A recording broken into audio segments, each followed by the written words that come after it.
Hello दोस्तों, नमस्कार। स्वागत है आपका हमारे चैनल कंपटीशन क्लासेस पे देखे पर।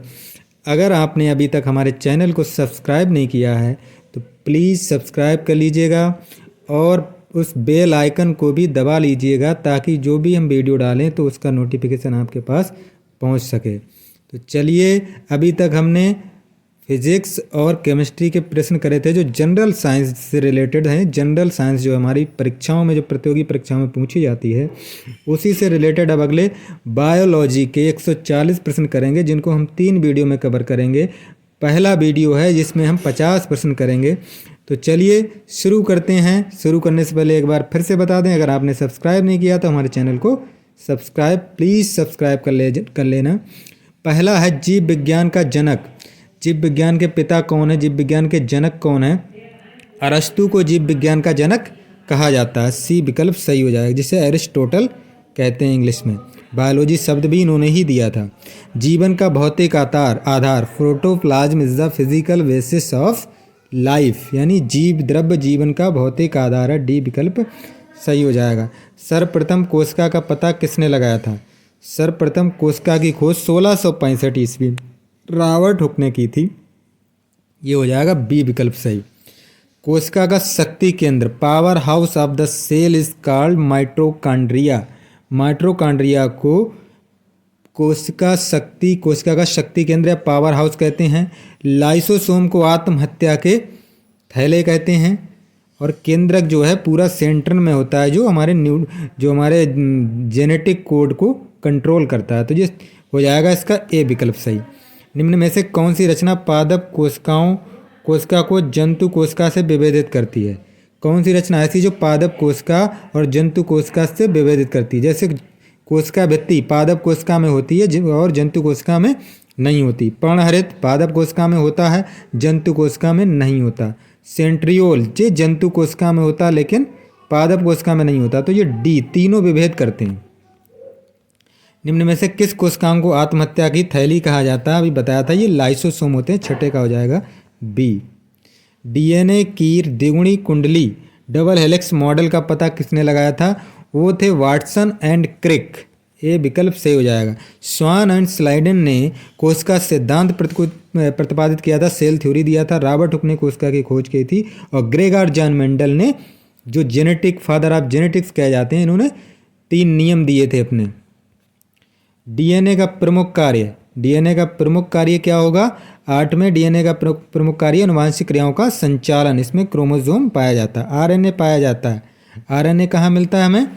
आरएनए पाया जाता है कोशिका द्रव्य में। सी विकल्प सही हो जाएगा। अनुवांशिकी के पिता किसे कहा जाता है? Gregor John Mendel. सी विकल्प सही हो जाएगा। मनुष्यों में गुणसूत्र की संख्या 23 जोड़ी यानी 46 गुणसूत्र होते हैं। ए विकल्प सही हो जाएगा। निम्न में से मनुष्यों में कौन सा अनुवांशिक रोग है? वर्णांधता, जिसमें कलर नहीं पहचान पाता। हीमोफीलिया, जिसमें रुधिर बहना बंद नहीं होता। टर्नर सिंड्रोम, ये तीनों ही अनुवांशिक रोग है। डी विकल्प सही हो जाएगा, इसका डी हो जाएगा। लड़का पैदा होगा जब गुणसूत्र हों। कौन से गुणसूत्र हों? एक्स वाई, एक्स एक्स लड़की और एक्स एक्स लड़की और एक्स वाई लड़का। हीमोफीलिया रोग से ग्रसित व्यक्ति क्या होता है? उसे उसका रक्त बहना बंद नहीं होता। बी विकल्प सही हो जाएगा। अगला है हमारा 15वां। जीन के बारे में निम्न में से कौन सा कथन सत्य है? जीन के बारे में कौन सा कथन सत्य है? ये डीएनए की क्रियात्मक इकाई, अनुवांशिक इकाई, ये गुणसूत्रों में उपस्थित रहता है। डी, सभी सही है। डी विकल्प सही हो जाएगा इसका। जीन का सर्वप्रथम कृत्रिम संश्लेषण किसने किया था? जेनेटिक कोड हरगोविंद खुराना हमारे भारत के थे। सी विकल्प सही हो जाएगा। प्राकृतिक चयन का सिद्धांत, नेचुरल सिलेक्शन थ्योरी किसने दी थी? ये दी थी हमारे चार्ल्स डार्विन ने। ए विकल्प सही हो जाएगा। अनुवांशिक संबंधी प्रयोग के लिए मेंडल ने किस पौधे का चुनाव किया था? ये पौधा था मटर का। ए विकल्प सही हो जाएगा। एक वर्णांध व्यक्ति में किस रंग की पहचान नहीं होती है? हरा और लाल नहीं पहचान पाता। बी विकल्प सही हो जाएगा। लाल हरा, हरा लाल, ये डी वाला सही होगा। लाल हरा, डी लगा देंगे इसमें। निम्न में से किस संघ से जीव जंतुओं को जीव द्रव्य के स्तर पर गठित जंतु कहा जाता है? तो यह प्रोटोजोआ। ए विकल्प सही हो जाएगा। इसमें सेल ही होती है बस एक। एक कोशिकीय जंतु अमीबा इग्लूइना को किस संघ के अंतर्गत रखा गया? ये प्रोटोजोआ संघ में आते हैं। मेढक में श्वसन किस संघ द्वारा? मेढक में श्वसन 3 तरह से होता है, त्वचा, क्लोम, फेफड़े, सभी द्वारा। तो डी विकल्प सही हो जाएगा। पानी में रहता है तब, नीचे सुषुप्तावस्था में चला जाता है तब त्वचा द्वारा। इस तरह से उसके अलग अलग होते हैं। निम्न में से वास्तविक मछली, इनमें से वास्तविक मछली है, बहुत ही इंपॉर्टेंट क्वेश्चन है, हिप्पोकैम्पस। हिप्पोकैम्पस मछली है, बाकी ये मछली नहीं है। मेढक किस वर्ग का जंतु है? मेढक एम्फीबिया वर्ग का जंतु है। 24 का हो जाएगा बी, जो जल और थल दोनों में रह लेते हैं। स्तनियों का हृदय कितने कोष्ठों में? जो हम स्तनधारी हैं तो हमारा 4 कोष्ठों में बचा होता है, दायां लिंद, दायां निलय, बायां लिंद, बायां निलय। स्तनधारियों के वर्ग में रक्त का सबसे अधिक तापमान किस जंतु में पाया जाता है? रक्त का सबसे अधिक तापमान बकरी का। स्तनधारी की बात हो रही है। मछलियाँ किस अंग से सांस लेती हैं? मछलियों को गिल्स होते हैं। सी विकल्प से हो जाएगा गिल्स या गलफड़े जिसे कहते हैं। सबसे बड़ा स्तनधारी ब्लू व्हेल होता है। डी विकल्प सही हो जाएगा। सबसे बड़ा स्तनधारी है ब्लू व्हेल। 28 का हो जाएगा डी। विश्व का सबसे छोटा पक्षी हमिंगबर्ड। सी विकल्प सही हो जाएगा।